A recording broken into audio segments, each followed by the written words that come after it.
सभी को नमस्कार। मेरा नाम अभिषेक है और आप देख रहे हैं 1 नवंबर 2025 के इम्पोर्टेंट करंट अफेयर्स को, जो आने वाले सभी प्रतियोगी परीक्षाओं के लिए इम्पोर्टेंट है। हम इसमें न केवल करंट अफेयर को देखते हैं बल्कि 1 साल के करंट अफेयर को रिवाइज भी करते हुए चलते हैं, ताकि आने वाले समय में जो भी परीक्षा हो उसके लिए आप एग्ज़ाम रेडी रहें। चलिए शुरुआत करते हैं आज के अपने बेहतरीन कोट के साथ। समय और शिक्षा का सही उपयोग ही व्यक्ति को सफल बनाता है। बिल्कुल, अगर आप शिक्षा को टाल रहे हैं, रील्स देखने में वक्त बर्बाद कर रहे हैं और समय का दुरुपयोग कर रहे हैं, तो आप एग्ज़ाम नहीं निकाल सकते। एग्ज़ाम के लिए कंसंट्रेशन चाहिए। भले ही आप दिन में 4 घंटे ही पढ़ें, 2 घंटे ही पढ़ें, लेकिन मन से पढ़ें, दिमाग से पढ़ें, उसको ढंग से पढ़िए, यानी समझ कर पढ़िए, तभी आपका एग्ज़ाम निकलेगा। कंसंट्रेशन काफ़ी ज़रूरी होता है, वरना आप सफल नहीं विफल ही कहलाएंगे। चलिए बढ़ते हैं अपने आज के पहले करंट अफेयर की ओर, जहाँ पर साइंटिस्ट ने रन किया है क्लाइमेट टाइम मशीन। कहाँ पर? तो अमेजॉन के ब्राज़ील के जंगल में। अब ये किस लिए किया गया है? तो COP30 के लिए किया गया है। आइए इस न्यूज़ को समझते हैं डिटेल में। सबसे पहले तो आपको मालूम होना चाहिए कि अमेजॉन फेस क्या होता है। तो अमेजॉन फेस की फुल फॉर्म आपसे एग्जाम में पूछा जाएगा तो आपको मालूम होना चाहिए Amazon free air carbon dioxide enrichment होता है। अब ये जो अमेजॉन फेस है, यही एक्सपेरिमेंट का नाम है और इसको कहाँ किया गया है? तो ये ब्राज़ील के ब्राज़ील का जो एक शहर है जिसे कि मनाउस के नाम से जाना जाता है, यहीं पर आपको अमेजॉन का जो रेन फॉरेस्ट है, वहाँ पर कार्बन डाइऑक्साइड के लेवल को पढ़ा जाएगा। अब साइंटिस्ट कैसे पढ़ेंगे ये भी आपको समझाते हैं। सबसे पहले आपको मालूम होना चाहिए कि ब्राज़ील में 60% जो हिस्सा है वो आपको मालूम होना चाहिए कि वो ब्राज़ील के अंतर्गत ये फॉरेस्ट आता है। देखिए 6.7 मिलियन स्क्वायर किलोमीटर जो साउथ अमेरिका है उसमें अमेजॉन कवर करता है इस एरिया को, जिसमें से कि 60% जो रेन फॉरेस्ट है वो ब्राज़ील में आता है। बाकी का जो शेयर है अमेजॉन फॉरेस्ट का वो 8 कंट्रीज़ के द्वारा होता है, यानी Bolivia, Colombia, Ecuador, Guyana, Peru, Suriname, Venezuela, French Guiana और जो कुछ ओवरसी टेरिटरीज़ हैं फ्रांस के, वहाँ पर जहाँ से रॉकेट लॉन्चिंग भी किया जाता है, जिसे हम फ्रेंच गुआना के नाम से जानते हैं। आइए अब जानते हैं, थोड़ा सा कैनोपी के बारे में भी जानते हैं, उसके बाद आपको बताएंगे कि दरअसल साइंटिस्ट ने क्या एक्सपेरिमेंट किया है। तो देखिए, कैनोपी यानी कि जंगल का छतरी इसको कहा जाता है। तो एक जंगल में जो सबसे ऊंचा पेड़ होता है और उस पेड़ का जब काफ़ी ज़्यादा पेड़ यानी 4-5 पेड़ मिलकर अपने जो ऊपर का भाग है उन दोनों को मिला लेते हैं, तो मिला लेने के बाद एक अंदर का वातावरण कुछ अलग ही हो जाता है। क्यों? क्योंकि सूरज का रोशनी क्या होती है? छन कराती है। उसी तरह से जो आपका फिल्टर्ड यानी कि वहाँ पर विंड है वो भी क्या हो जाता है? कम हो जाता है, ह्यूमिडिटी बढ़ जाती है और लाइट फिल्टर्ड होकर आते हैं इसके नीचे। तो ये एक यूनिक इन्वायरमेंट बना देता है। इसी को कहा जाता है आपको जंगल की छतरी या फिर कैनोपी कहा जाता है अंग्रेजी के शब्दों में। ठीक है, ये बात आपको समझ में आ गया होगा। अब आइए न्यूज़ को समझते हैं कि यहाँ पर होना क्या है। तो देखिए, इस प्रोजेक्ट को लीड किया जाएगा किसके द्वारा? INPA के द्वारा, यानी कि national institute for Amazon research and Universidade dual D Campinas, जो कि ब्राज़ील और UK का कोलैबोरेशन होगा। अब ऐसा क्यों किया जा रहा है? तो इसको करने के पीछे कारण है क्योंकि COP30 का आयोजन यानी कॉन्फ्रेंस ऑफ पार्टीज 30 का आयोजन ब्राज़ील के द्वारा किया जाएगा। और COP30 को ऑर्गेनाइज करने वाली संस्था कौन है? उसका नाम है UNFCC। अब जान लेते हैं UNFCC भी क्या है। तो United nation framework convention on climate change, जो कि अडॉप्ट किया गया था रियो अर्थ समिट के दौरान 1992 में, और ये फोर्स में कब आया? 21 मार्च 1994। अब अगर बात करें United nation framework convention on climate change के तहत कुछ की एग्रीमेंट्स जो आपको याद रखना है, 1997 में क्योटो प्रोटोकॉल हुआ था। उसी तरह से पेरिस एग्रीमेंट 2015 हुआ था, जिसके तहत ये कमिट किया गया ग्लोबली कि जो सदी के अंत तक है, जो ग्लोबल एवरेज टेम्परेचर है वो 1.5 डिग्री सेल्सियस से 2 डिग्री सेल्सियस के बीच में ही रखा जाए, यानी 2 डिग्री सेल्सियस से ऊपर नहीं जाने दिया जाए, ताकि ग्लोबल वार्मिंग के खतरे को कम किया जा सके। अब आइए इस एक्सपेरिमेंट को और थोड़ा सा आपको डिटेल में समझा देते हैं।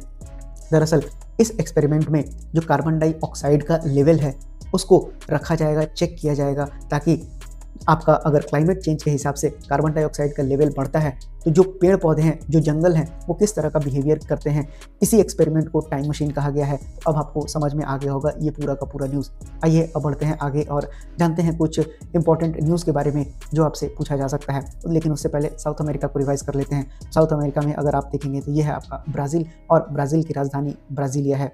वहीं अगर आप देखेंगे तो कुछ ही दिन पहले मैंने आपको उरुग्वे के भी बारे में बताया है, पैराग्वे के भी बारे में बताया है और अर्जेंटीना के बारे में भी बताया है। फ्रेंच गुआना, यहीं से आपको रॉकेट लॉन्च किया जाता है क्योंकि ये इक्वेटर के पास होता है। और यहाँ पर मैंने आपको एक टर्मिनोलॉजी भी सिखाया था। अब आपको बताना है उस टर्मिनोलॉजी का नाम, जिस कारण से यहाँ पर हेवी वेट लेकर जा सकता है रॉकेट, कंपैरिजन टू दुनिया में जितने भी जगह पर रॉकेट लॉन्चिंग स्टेशन है उनके कंपेयर में। लेकिन फ्यूल यहाँ पे भी उतना ही लगेगा, यानी हाई पेलोड सेम फ्यूल में लेकर जा सकता है। इस इफेक्ट का नाम आपको बताना है कमेंट बॉक्स में, मैंने आपको कई बार बता रखा है। आइए कुछ करंट अफेयर को रिवाइज कर लेते हैं। आपको बताना है कि इंडिया और किस कंट्री ने एग्री किया है प्रेफरेंशियल ट्रेड एग्रीमेंट, कौन से फ्रेमवर्क के तहत, तो मर्कोसुर फ्रेमवर्क के तहत। आपको याद रखना है कि ये कंट्री है ब्राज़ील और इंडिया के बीच में हुआ है। उसी तरह से 2025 का ग्लोबल क्लाइमेट समिट मार्च में कहाँ आयोजित किया गया था, ब्राज़ील में किया गया था।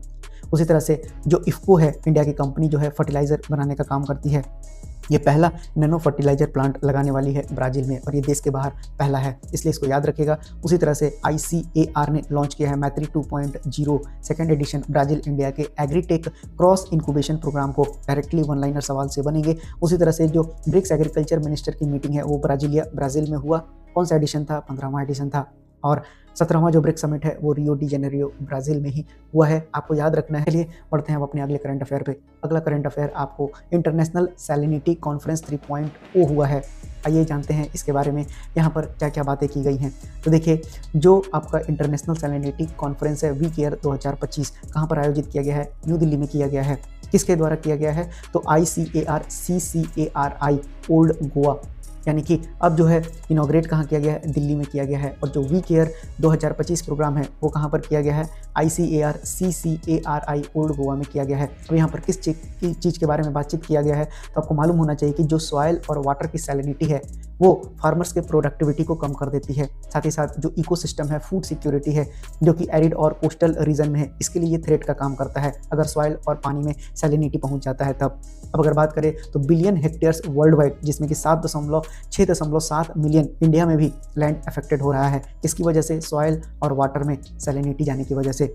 अब बात करें तो ICAR जो इंस्टीट्यूट है करनाल और गोवा में, इन्होंने ही यहाँ पर सार्क और जो AARDO है, JIRCS है और ICBA है, इनके एक्सपर्ट्स को आपस में यहाँ पर बुलाया गया है ताकि इन पर बात किया जा सके, इन समस्याओं का समाधान निकाला जा सके। आपको बता दें कि 150 डेलीगेट्स यानी 150 एक्सपर्ट्स यहाँ पर मौजूद थे, तो आपको ये बात याद रखनी है। आइए पढ़ते हैं। यहाँ पर एक शब्द का जिक्र हुआ है AARDO, इसका फुल फॉर्म याद कर लीजिएगा, African Asian rural development organisation होता है, जिसका फॉर्मेशन 1962 में किया गया था। और ये एक ऑटोनोमस इंटर गवर्नमेंटल ऑर्गेनाइजेशन है जिसमें 34 नेशन है, 18 अफ्रीका से और 15 एशिया से फुल टाइम मेंबर्स हैं।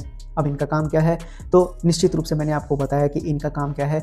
इनका काम है thrust, hunger, illiteracy, disease, poverty को इरेडिकेट करना अपने अपने देशों में, यानी अफ्रीका और एशिया में जितने भी देश आते हैं वहाँ पर इन सारी समस्याओं का निदान करना इसका मकसद है। और आपको बता दें कि AARDO का जो हेडक्वार्टर है वो नई दिल्ली इंडिया में है, इस बात को भी याद कर लीजिएगा। और इंडिया फाउंडिंग मेंबर्स में से एक है और लार्जेस्ट कंट्रीब्यूटर भी है मेंबरशिप के टर्म में। चलिए बढ़ते हैं आगे और कुछ न्यूज़ को रिवाइज कर लेते हैं। तो ICAR के एक्स चीफ जिनका नाम क्या था? सुबन्ना अय्यप्पन, उनकी मृत्यु हो गई है। आपको बस यही याद रखना है एक लाइन में। उसी तरह से इंडिया का जो ICAR है, national institute of high security animal diseases NIHSAD Bhopal का, तो ICAR भोपाल याद रखिएगा। अब जो है इसने अचीव कर लिया है category A status rinder paste containment के लिए। अब रिंडर पेस्ट क्या होता है? तो एक वायरल डिजीज है जो कि कैटल्स में होता है और इसको कैटल प्लेग के भी नाम से जाना जाता है। उसी तरह से आपको एक और न्यूज़ याद रखना है कि एक कोलाचेल तमिलनाडु में एप्टेरिक्टस कन्याकुमारी एक नया स्पीसीज स्नेक इल का, फिनलेस स्नेक इल का खोजा गया है। अब इसको खोजने वाली जो संस्था है वो कौन है? तो national bureau of fish genetic resources. कहाँ की है ये? कोची की है, जो कि ICAR के अंतर्गत ही काम करती है। तो इन न्यूज़ को याद रखिएगा, आने वाले परीक्षाओं में आपको देखने के लिए मिल सकता है। ICAR बता दें इसकी स्थापना 16 जुलाई 1919 में की गई थी। और अगर बात करें तो इनके डायरेक्टर का नाम है मंगी लाल जट, याद कर लीजिएगा, हेडक्वार्टर नई दिल्ली है। आइए बढ़ते हैं अब अपने अगले करंट अफेयर की ओर। अगला करंट अफेयर में भारत और USA ने साइन किया है 10 साल का डिफेंस फ्रेमवर्क। कहाँ पर? तो ये मलेशिया में किया गया है। बता दें आपको कि मलेशिया में एशियान का समिट चल रहा है, एशियान शिखर सम्मेलन वहाँ आयोजित किया जा रहा है। वहीं पर बता दें तो इंडिया और यूनाइटेड स्टेट्स ने इस एग्रीमेंट को साइन किया है। अब इस एग्रीमेंट में एक्सचेंज किया गया है, इसके द्वारा डिफेंस मिनिस्टर राजनाथ सिंह और US सेक्रेटरी ऑफ वार, इनका नाम है पीटे हेग्सेट, कहाँ पर किया गया है? ये कुआलालंपुर में किया गया है, जो कि प्रोवाइड करेगा एक लॉन्ग टर्म पॉलिसी डायरेक्शन को US और इंडिया के मेजर डिफेंस पार्टनरशिप के लिए। अब आपको बता दें कि जो कुआलालंपुर है वो कैपिटल है किसका? मलेशिया का। वहीं अगर बात करें तो मलेशियन रिंगिट जो मलेशिया है उसकी करेंसी है। और बात करें कि चेयरमैन कौन है? जो 47वां शिखर सम्मेलन हो रहा है एशियान का, वो अनवर इब्राहिम है, यानी ये प्राइम मिनिस्टर हैं मलेशिया के, अनवर इब्राहिम, इनका नाम याद कर लीजिएगा। 11वां मेंबर ऑफिशियली अब कौन बन चुका है? Timor Leste. पहले 10 मेंबर थे, अब टोटल एशियान में 11 मेंबर हो चुके हैं। उसी तरह से 22वां जो एशियान इंडिया समिट है वो किसके द्वारा वर्चुअली इनॉग्रेट किया गया है, तो यहाँ पर पीएम मोदी को वर्चुअली इनॉग्रेट कराया गया है। उसी तरह से बात करें तो इसको चेयरमैनशिप कौन कर रहा है, मलेशिया। और थीम बात करें एशियान की तो इंक्लूसिविटी एंड सस्टेनेबिलिटी है। काफ़ी इंपॉर्टेंट सवाल है, आपसे परीक्षा में पूछा जा सकता है। आइए बढ़ते हैं अपने अगले करंट अफेयर पे, जहाँ पर सीएम पेमा खांडू ने इनॉग्रेट किया है 69th नेशनल स्कूल गेम। कहाँ पर, ईटानगर में। आपसे पूछा जाएगा एक लाइन में सवाल कि 69th जो नेशनल गेम स्कूल गेम्स है उसका आयोजन कहाँ किया जा रहा है, तो ईटानगर। ईटानगर कहाँ है, अरुणाचल प्रदेश की राजधानी है। अब इसमें अंडर 17 बॉयज और गर्ल्स होंगे, इस बात को भी याद रखिएगा। और जो ये इवेंट है वो पहली बार अरुणाचल प्रदेश के द्वारा कराया जा रहा है। बात करें कौन से नंबर का है, तो ये 69th नेशनल स्कूल गेम्स है। अब बता दें कि अरुणाचल प्रदेश के पास 2 नेशनल पार्क है, नामदफा और मॉलिंग। अब आइए कुछ पुराने करंट अफेयर को रिवाइज कर लेते हैं। कलाई 2 हाइड्रो इलेक्ट्रिक प्रोजेक्ट कहाँ से संबंधित है, तो यह आपको अरुणाचल प्रदेश से संबंधित है। किस रिवर पे बनाया जा रहा है, तो लोहित रिवर पे बनाया जा रहा है, जो कि इंडो चाइना बॉर्डर के नज़दीक है। तो आपको एक लाइन में याद रखना है, कलाई 2 हाइड्रो इलेक्ट्रिक प्रोजेक्ट किस राज्य से संबंधित है, अरुणाचल प्रदेश से संबंधित है। उसी तरह से आपको मालूम होना चाहिए कि इंडियन आर्मी और आईटीबीपी के द्वारा हाल ही में एक एक्सरसाइज किया गया था अरुणाचल प्रदेश में, उसका नाम क्या है, ड्रोन कवच उसका नाम है। बात करें तो यहाँ के सीएम का नाम आपको मैंने बता दिया, पेमा खांडू है, और गवर्नर का नाम है कैवल्य त्रिविक्रम परनाइक साहब हैं यहाँ के गवर्नर। अब आइए पढ़ते हैं अपने अगले करंट अफेयर पे, जहाँ पे पंजाब पुलिस ने लॉन्च किया है साइबर जागो, ताकि प्रमोट किया जा सके ऑनलाइन सेफ्टी। किसके लिए, तो स्कूल में जो पढ़ रहे हैं बच्चे हैं उनके लिए। आइए समझते हैं इस न्यूज़ को। तो देखिए, साइबर क्राइम आज एक बहुत ही बड़ा मुद्दा बन चुका है, और जाहिर सी बात है बच्चे हों, जवान लोग हो, बूढ़े लोग हों, सभी लोग इंटरनेट का ही सहारा ले रहे हैं। और इंटरनेट में जो कंटेंट दिया जा रहा है, तो उन कंटेंट में क्राइम भी कई जगह छुपा होता है, जिसे हम साइबर क्राइम के नाम से जानते हैं। तो इसी को प्रोटेक्ट करने के लिए, खासकर चिल्ड्रंस को प्रोटेक्ट करने के लिए, इसको पंजाब पुलिस के द्वारा लॉन्च किया गया है।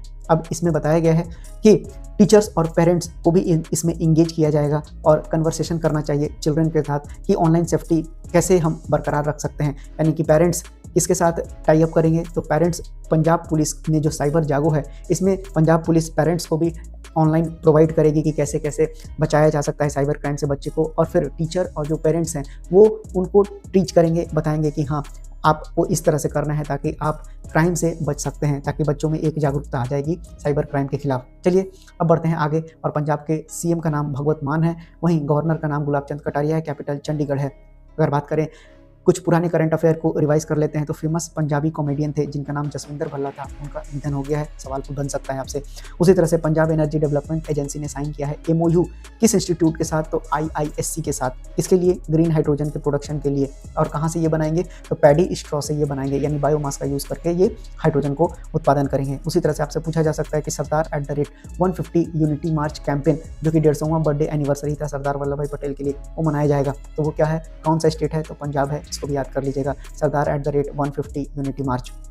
बढ़ते हैं अपने अगले सवाल पर, जहां पर इंडिया ने अब एक्सपोर्ट किया है अपना पहला GI tag Indi and Puliyankudi limes. किसको, तो यूनाइटेड किंगडम को।